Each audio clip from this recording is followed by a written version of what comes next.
Today we are talking about solar panels, putting them on your roof in Florida. Are they worth it? Are they a good investment? We're gonna dive into some of those important considerations and give you something to think about if you are in fact thinking about maybe putting solar panels on your roof. Now, if you take a look at my shirt, you'll see it's a Daytona Beach Fire Department shirt. Prior to real estate, I started my career in the fire service as a firefighter paramedic, and I was in Daytona. And one of the things that I learned, almost from the beginning as a firefighter was that responding to structure fires, residential fires on a home that contained solar panels, that gave us even more to think about in terms of just our safety in general. This has nothing to do with if they're a good or bad investment for you as a homeowner, but just to give you some perspective from a firefighter standpoint, that was something that caused us even more concern. We hated if we had to fight a fire that had solar panels on the roof. It was an additional hazard because they could still carry an electrical charge to them with the solar power being generated, that DC current. They're heavier on the roof, so roof collapse became even more of a concern, added even more weight to the roof. So it was definitely something to think about. But enough about that. Let's talk about first the number one reason why most people get solar energy for their home, and that's to save money. What you'll typically hear from people with solar panels is that they have a minimal bill, maybe 20 bucks, and that's a fee that they typically still have to pay to the solar companies. But I don't know about you, but my electricity bill, my utility bill seems to get higher every single year. I haven't added more people to the home or added anything, to my house that has generating a lot more power to make it go higher. It's just that the electric companies have continued to raise rates over the last couple years. So putting solar panels on your roof is definitely going to decrease your electric bill, your power bill, exponentially. But there is an upfront cost that you need to consider or think about. I've worked recently with some families that have either had solar panels on their roof while they were selling their home, or they were purchasing a home with solar panels. And I also called around to some companies just to get an idea of where the pricing is. And if you're gonna put solar panels on your house, you're looking to spend probably around anywhere from $32,000 to over $45,000. So 30 to 40 grand is certainly nothing to sneeze at. It's not pocket change. And there's some considerations that you probably want to think about before making that leap. But first, I want to talk about the 4 different ways that you can get solar for your home. The first and oldest way is going to be just straight cash. If you've got the cash on hand and you can make that investment, that would probably be the easiest, most simple way, because you're going to own them outright from the very beginning. Now, if you don't have, $30,000, $40,000 to just go spend on solar panels, they do have financing options. And typically with those financing options, you're going to see about a 5 to as much as a 10% interest rate, depending on your credit scores and your purchasing and financial strength. Now, something important to keep in mind with that, when you're financing them, is that if you decide to sell your home, you are still responsible for that debt, which means you either have to pay it off at that time or you have to transfer that cost to the new buyer of your home. But there's a caveat to that, because it's not automatic. That buyer also has to agree to take on that new payment. And even though solar companies will make that sound like it's super easy, it's usually a lot easier said than done. Not too many home buyers are buying a house and wanting to also take on new payments for solar panels. At least in my experience, we've worked with a lot of families that have, in helping them sell their home as well as buy homes. We've come across solar panels quite a few times in the past, and I've never really met a home buyer that was super excited to take on even another debt in addition to the mortgage. The other way to go about that is leasing them. What is a great feature and a benefit for you when you do lease them is that, it's similar to renting a property. If something breaks, if something needs maintenance, something, needs to be repaired, it's not your problem. The company will come right out, they'll fix it, no cost to you, and it's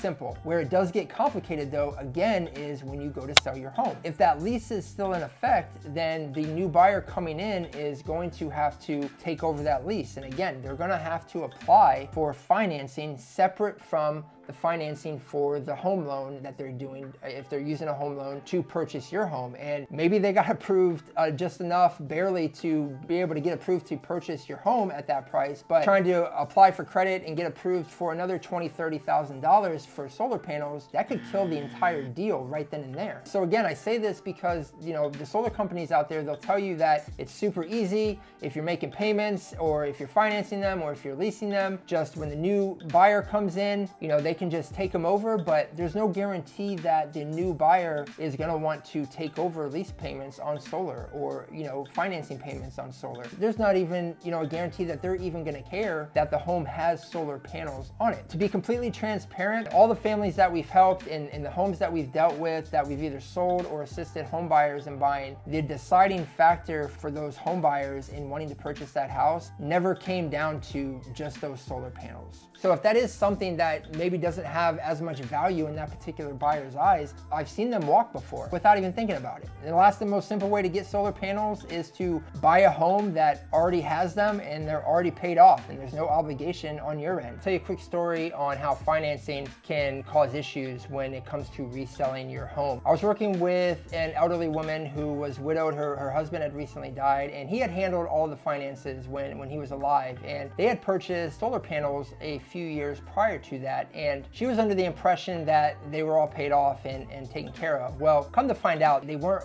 completely paid off. She still had a pretty good balance on them of around $20,000, and that was something that it needed to be paid off. Either the new buyer needed to take over the payments or she was going to have to pay them off. Now, here's where it got really interesting, and here's something that you definitely want to be mindful of if you're going to finance these solar panels, is that typically there is a minimum time allowance that you have to be the owner. You have to have these panels in your name before you're allowed to pay them off. You have two options. The first option is the new buyer can take over the payments on them and continue to pay them. Well, the new buyer, they didn't want to take over the payments, and I don't blame them. So this could have killed the transaction. Like, it could have killed the entire deal, put us back at square one, along with a new headache of like, how are we going to figure this out? How we got this taken care of was I had to actually get in contact with the solar panel company, explain to them this entire situation, tell them like, look guys, this is an elderly woman here. She's on a limited income, a fixed income, and her husband, who's now passed away, he handled all the finances. She had no idea. She had no clue. And now this is what she's stuck with. Fortunately, they were kind enough that, they had some discretion. They saw the kind of situation that this was, and they made an exception on that. But there's no guarantee that another company is going to allow something like that, or that another company would have allowed us to do that. We got lucky for sure in that regard. I tell you that story because it's definitely something you want to be aware of if you're going to purchase them, is how long do you have to be the owner of them before you can pay them off or maybe transfer that ownership. See if they have any policies in place. One of the other options that's a little bit more cost effective than going out and maybe paying cash or purchasing them and financing is leasing the solar panels. We're actually working with a family right now in Storey Park. Storey Park is a new development. They've only been building in there over the last 6-7 years or so, but they're purchasing a new construction home, and all the new homes in Storey Park come with solar panels already on them. It's not something that you can waive that, hey, I don't want solar panels. It comes with the home. You have to enter into a lease with those solar panels. It's separate from the mortgage. Now, with that situation, if you're looking to be in the home for the next 20-30 years, not a big deal. But again, with leasing solar panels, similar to financing them, if you decide to sell your home, then that lease comes due, and you either have to pay a total or cumulative cost, whatever the balance is left on that lease, or you have to find a buyer that's willing to transfer that lease into their name. And as I've already mentioned, a lot of buyers aren't wanting to take on an additional or added cost in addition to a new mortgage, even if it is for solar panels. It's not to say that it can't happen, but that's just, in my experience, a lot of times it's easier said than done. One thing that I recently found out while working with this family in Storey Park and going through all of their solar panel documents and information is that solar panels actually lose their effectiveness as they get older. I mean, it makes sense, right? So for example, in the very first year that those solar panels are on your house, most companies are going to guarantee at least a 95% effectiveness rate for their solar panels. And as those solar panels get older, that effectiveness rate also goes down incrementally. So if you're looking at a home that has solar panels and maybe those solar panels were put on 10, 12, 15 years ago, you probably want to do a little bit of due diligence in taking a closer look at those panels just to see how effective they really are and the cost savings on them at that point. The one thing that I want to make sure that I mention to you, because I've heard this time and time again from solar panel companies, solar reps, and salesmen, that this is an investment that is is going to get you an equal return on the back end. So if you spend $40,000 up front on your solar panels, you're going to see a $40,000 return when you sell the house. And that is unequivocally, absolutely false.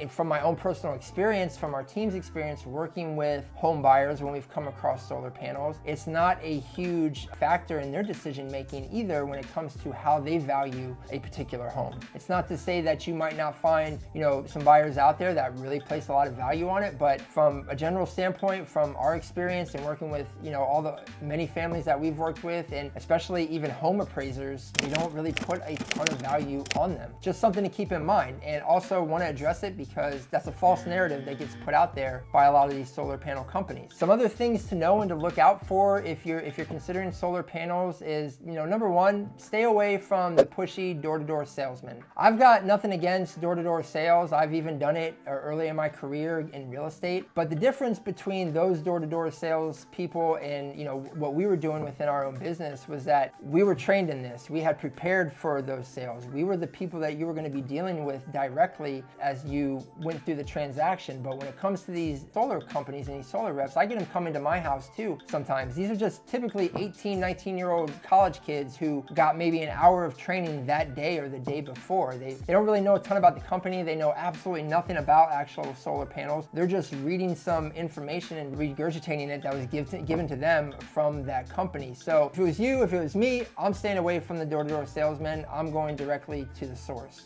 And that brings me to my next point, and that is doing your due diligence and finding a reputable company with a good long track record. Just something to keep in mind. Make sure that you know who you're working with and dealing with. Do your homework. Another thing to think about and that you want to take a close look at is what is the warranty like for each company and what they offer.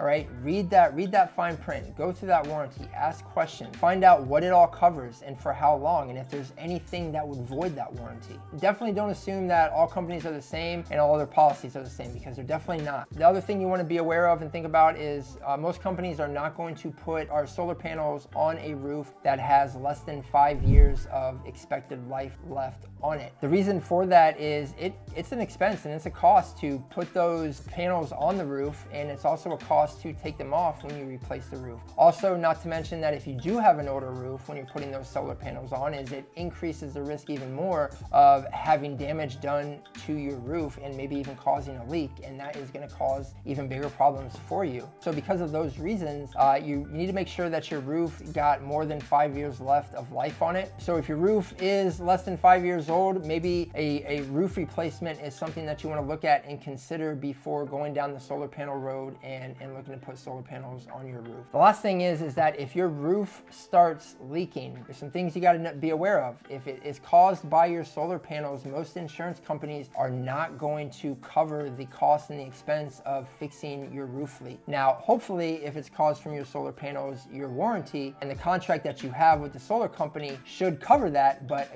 you want to double check that again, make sure. And if you get a leak in your roof that's not caused by the solar panels, then your insurance company, your insurance policy should cover that as long as it wasn't caused directly from the solar panel company or the solar panels on your house. But again, we know how some of these companies work. You definitely want to do your due diligence, keep your documents, keep the things organized, and be equipped with all those things if you have a situation like that. Now, some of the pros, some of the positives that come with solar panels is right off the bat, it's a fixed cost. You can hedge inflation. As I mentioned earlier in the video, I'm pretty sure my utility bill has increased over the last 3 years, every single year. And it's not like we've added, more people into the house, or we've got, a bunch of new tech things or electronics that are sucking up more energy in our house. It's been about the same all 3 years, but it does steadily go up. So that's certainly a plus that you can get that fixed month-to-month cost moving forward. You can plan for that. The other positive is it gets you off the grid. Florida,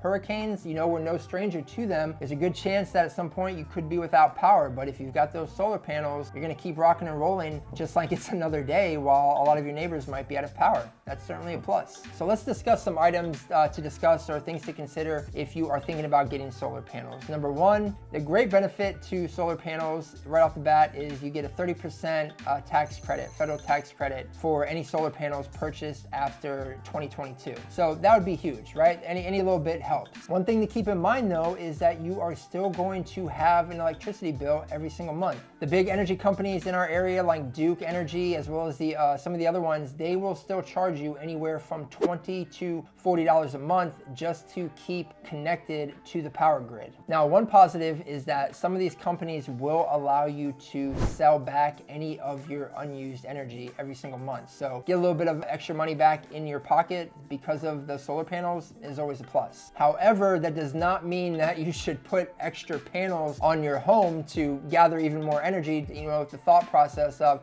I'm gonna have all this unused energy, I'm gonna sell it back every single month. Doesn't work that way, and it's not cost effective at all. Now, if you're moving from another state and you're already familiar with solar panels, maybe you had them on your last house, wherever you are lived or moving from, you might be familiar with something called a solar renewable energy credit, which would allow you to get back as much as anywhere from $1 to upwards of $200 in your pocket. Florida does not have that. They're not a part of that, so that's not a credit if you're coming from another state expecting to get that you're gonna see in Florida. In all reality, when you're comparing figures and numbers and looking from state to state, Florida actually appears to be one of the least cost-effective states when it comes to solar panels. But it's not to say that it's a bad investment. It really depends on your personal situation. I hope this information has been helpful for you guys. I hope I answered maybe some of your questions, clarified some things. If you still have questions, drop us a comment, send us a direct message, reach out to us, let us know. We love the feedback. We love hearing from you guys. Don't forget to smash the subscribe button, ring the notification bell. We love the support. My team and I are working with families every single day who are relocating to and from the Orlando and surrounding Central Florida area, and we'd love to be a consideration for you if you're thinking about making a move. So until next time, I'm Don Sprinkle, and we're living in Orlando, Florida.